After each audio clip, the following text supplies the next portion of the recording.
আমরা বলছি এই সব তালবাহানা ছেড়ে দিয়ে পার্লামেন্টের নির্বাচন দেয়।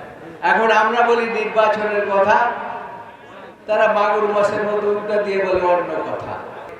এদেশের মানুষের ভোটের অধিকার, গণতান্ত্রিক অধিকার, এটা দিয়ে যত তাড়াতাড়ি সম্ভব আপনাদের যা যা সংস্কার করা দরকার, সংস্কার তো হবেই।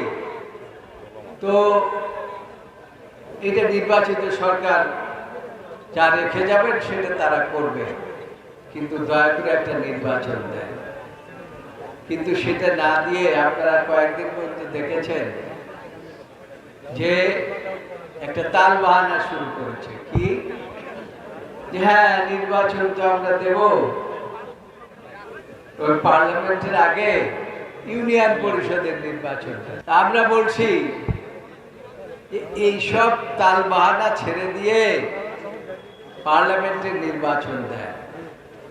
এনারা একবার বিএনপির সাথে এসে সরকার গঠন করলেন, গঠন করে একটা মোড়া দেয়া আবার এই যে ফ্যাসিস্ট যারা পালিয়েছে তাদের সাথে একসাথে হয়ে বিএনপির বিরুদ্ধে আন্দোলন করলেন। কি জন্য আন্দোলন করলেন? যে আমরা তত্ত্বাবধায়ক সরকার চাই।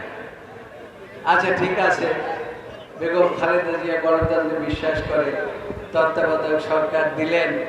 শেখ ফ্যাসিস্ট হাসিনা তার পালাবার কয়েকদিন পূর্বে তাদের দলকেই বাতিল করে দিলেন। এরপরেও তাদের হুঁশ হলো না।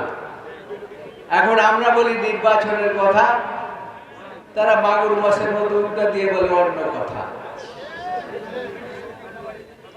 এর পিছনে একটা কারণ আছে।